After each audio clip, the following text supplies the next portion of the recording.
Welcome back to, as you might tell by the water stain and the dial, the Timlec, which is the logo is just creeping into the top of the screen on my phone anyway. I don't know about your computer, whatever you're watching it on. Timlec, made in England, Lectolarm alarm clock. The good old late Art Deco, 1946 to 1948. Still got a few Art Deco features, but it's slightly more industrial, I suppose, more utilitarian. A very, very solidly built thing. And I have cleaned these bits here using isopropyl alcohol. And something I want to point out. I don't know if you've seen my Synchronous Bakelite electric clock, which apparently is made by Philips. I had no idea they made electric clocks, but you know, it could be a Philips clock. I need to do some more research on that. What was I going to say? Oh yeah, the dial. Well, if you've seen that series, you might know that isopropyl alcohol on a stained lacquer dial originally works out well, but later it can be taken a bit overboard. And I had accidentally spilt a little bit of isopropyl alcohol on this dial. What was I going to do? Because what it did was these dials, the lacquer on them, gets stained and goes brown. And the isopropyl alcohol, I think, gets rid of the lacquer. And I dropped a bit there, so it was this silver bit shining on this orangey coloured dial. Well, not orange, but slightly brown. So I ended up having to do the whole dial by splashing isopropyl alcohol. Do not scrub the isopropyl alcohol. Just splash the isopropyl alcohol on that area. Then get a wet cloth with water and splash it over the isopropyl alcohol to wash it out, and then smooth it over. And hopefully you won't get any sticky spots. If you do, do it again. But make sure not to scrub the numbers when there's isopropyl alcohol and nothing else on there, because you may find they fade. Luckily, I think I managed to avoid that completely. And we have a pretty decent silvery coloured dial again. So that was a surprisingly effective thing. I've also done the same to this alarm setting dial on the back. So, let's proceed. But first, I have done some things. One of which is filing the underside of this so it works a little bit smoother. It's still not perfect, but I don't know what I can do about that. And I don't say put a washer under it, because that works. It's not quite put together how you might think it is, and I'll show you in a second. But another thing I might need to do is, because these rubber washers here, the springiness of those is, I think that's the only thing that gives the alarm tension or grip, resistance to turning. So as this rubber's quite old, I will not be surprised if I need to pack another couple of washers in there in order to maximise the amount of pressure I can get out of it. But before we do that, let's carry on with the disassembly, as we were. I've also cleaned that, and then we can clean the rest of it.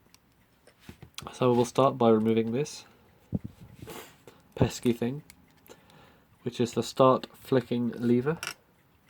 By flicking it, it gives the rotor a good spin and kick starts it. Because some clocks, especially later ones, start by themselves, because I think the rotors are probably lighter and smaller or something. I don't really know how it works, but these ones do not self-start, and therefore require a bit of assistance in the form of a flick. And this thing, when you twist it, it engages with the teeth on the rotor, not the electric teeth, but the the wheel mount on the front. Electric teeth sounds like a band. Be a good one. Well, I don't know. Name's good. Don't know about the music. And yeah, my nose is suddenly getting blocked for some reason. Sorry about that. It makes it flick. So that fibre gear is in good condition, but it definitely needs a bit of moisture, because it looks like it's going to just crumble into bits. Let's start by removing our precious fibre gear and worm drive. And much like a metamech, it appears that this is held in by these loosenable endings. Oh, that came out alright. Yeah, these will desperately need a clean. I don't know if you can see that. Ta-da! They're very dirty. And hopefully I can remove this one as well. Oh no, I need to take it out.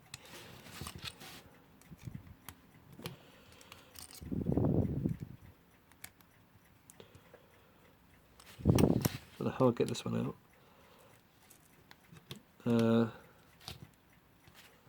Can I pull on it? Might have to. No, it's ramped. Yeah, that is annoying. How can I get something under there? What if I pull on that little nipple? I don't know what that does. Don't want to pull on it. Yeah. Well, this end won't come out because of the thing of it, but this end I need to take out, but I can't. Yeah, about that. Not the easiest situation. I don't know how to get that out. How to get this end bushing or bearing out. Well,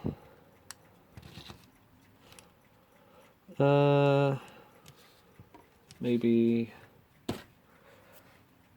don't know, I'm looking around the room. Try these again.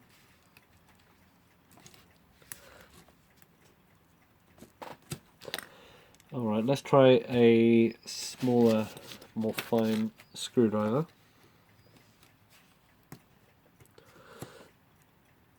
I don't want to break the screwdriver. Although a gap is forming.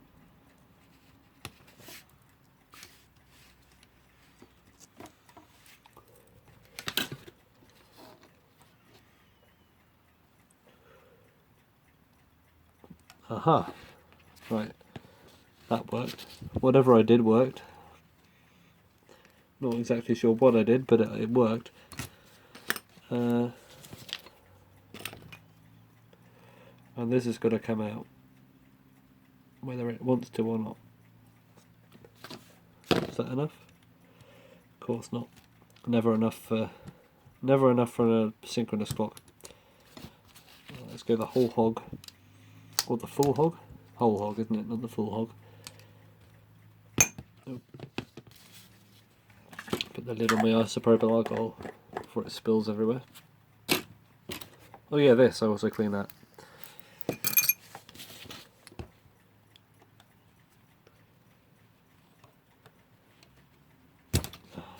Yes. Alright, remember which one's which. This is the one on the right. And hopefully now we can, oh yes, get our fibre gear and worm out, which took a long time. And I'll disassemble this completely. So we've got our alarm stopper. That's going to be a job to remember where all this goes.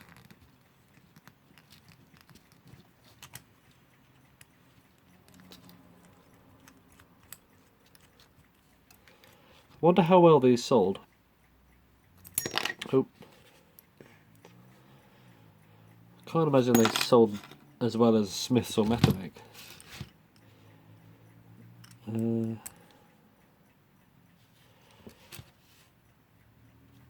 Yeah, let's take this off. I assume these come off. They don't usually.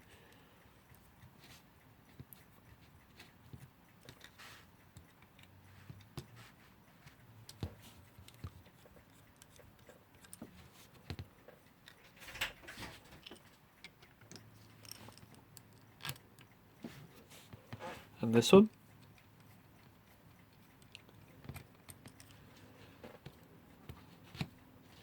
And now, hopefully,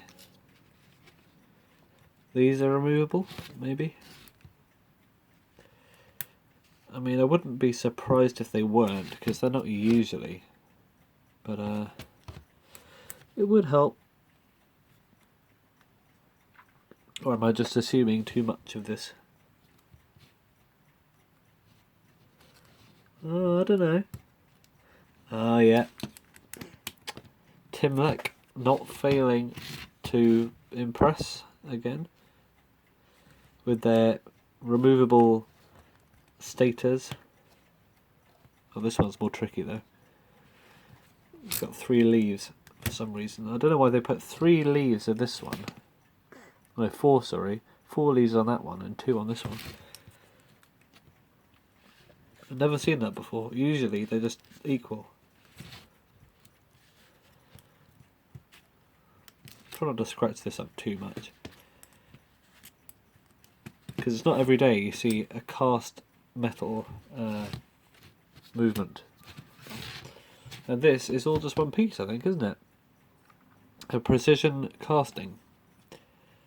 Yeah, nice. I don't know anything about the serial numbers. I found 2 pictures of the insides of these on the internet. One from the Les Pook website, and one from, I think it's called vintageradio.net or something. It's like a repair site for vintage radios, and evidently synchronous clocks as well. And neither of those are alarms, and neither of those have numbers on them.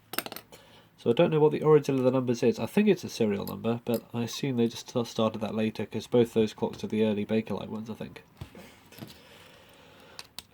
This is a model number 2. So what's next? I think we're going to have to get this coil off, but looking at it, this does not look dirty. I'll give it a quick swab where I can, but to avoid unnecessary disassembly, which is something I don't usually do, but this thing has been so overcomplicated so far, and I don't really want to have more parts lying on the table. So I'll give this a quick clean over, but yeah, I know it's a bit unusual for me to say this, but I think I'll leave this as it is, because we know it works and there's no moving parts there. So I'll get back to you when I've cleaned all the bits, and then we can start next episode with reassembling this thing, and hopefully we can get it to run and alarm. Both of those things are ideal outcomes for this.